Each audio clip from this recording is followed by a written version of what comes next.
各位 ABC 嘅觀眾，你哋好。今日我好榮幸嚟到訪問 Terry， 係一位註冊嘅營養師。咁佢嘅 degree 係讀營養，仲讀咗博士，係關於醫療健康嘅。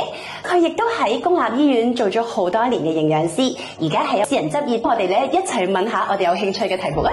Terry 你好啊，作為營養師，平時最多人問你嘅問題係啲乜嘢？你都想知道佢哋最想解決係啲咩問題㗎？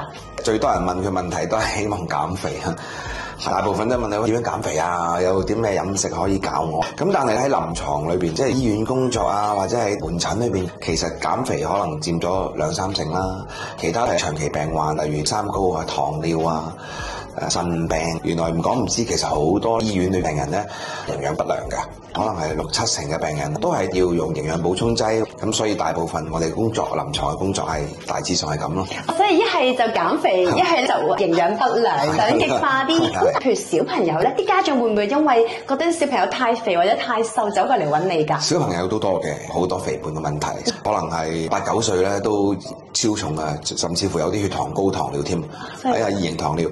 瘦嘅都多嘅，有好多原因，環境啊、遺傳或者飲食嘅問題啊，咁要睇下飲食營養嗰度點幫到呢啲小朋友。我想知道多少少，特別喺小朋友發育嘅過程裏邊，我哋成日都講要營養均衡，要食啲乜係特別有利骨骼發展，係去食維他命 D 或者係鈣。頭先你講過鈣質同維他命 D 係十分重要嘅營養素啦，尤其是對骨骼，大家普遍都知道，好多家長都忽略嘅食物嘅熱量唔係好夠，蛋白質啦、脂肪啊，同埋碳水化合物啊嘛，呢3樣嘢係提供熱量嘅喎嚇。你唔好去選擇啲例如腸仔餐肉、精煉嘅澱粉質，你食啲靚啲嘅，例如紅米、糙米，呢啲就會對小朋友、後生仔發育更加好。好唔吸引小朋友。其實係一個習慣嘅培養。舊時喺加拿大讀書嗰陣，我見邊嘅人唔買白麵包㗎啦，佢哋只係買麥包。所以而家我哋要慢慢培養呢個習慣。唔知你知唔知道青少年嘅3大問題？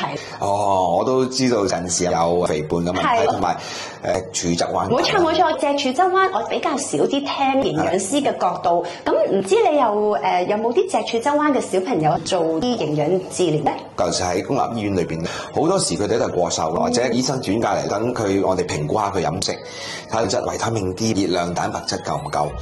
我哋會俾啲飲食嘅治療，甚至乎用特別嘅營養補充劑，令到佢可以恢復正常體重，希望幫助骨質密度嘅成長啦。咁樣脊柱側彎或者青少年，反而係偏瘦多過偏肥，係咪啊？係啊！好多家長都覺得自己小朋友有脊柱側彎，但係佢生得太快，就覺得唔夠鈣。咁你有冇聽聞過？有啊，高得好快嘅話咧，有啲小朋友佢可能好早瞓啊，或者有啲運動，但係佢如果唔夠鈣質喺個血裏邊咧，佢個骨個密度低咧，其實即係仲可能會影響到脊柱側彎問題㗎。多謝 Terry 咧，今日咁詳細咁樣介紹俾我哋聽，從飲食、營養均衡到甚至連脊柱側彎呢個話題。多謝你嘅時間啊！多謝你邀請。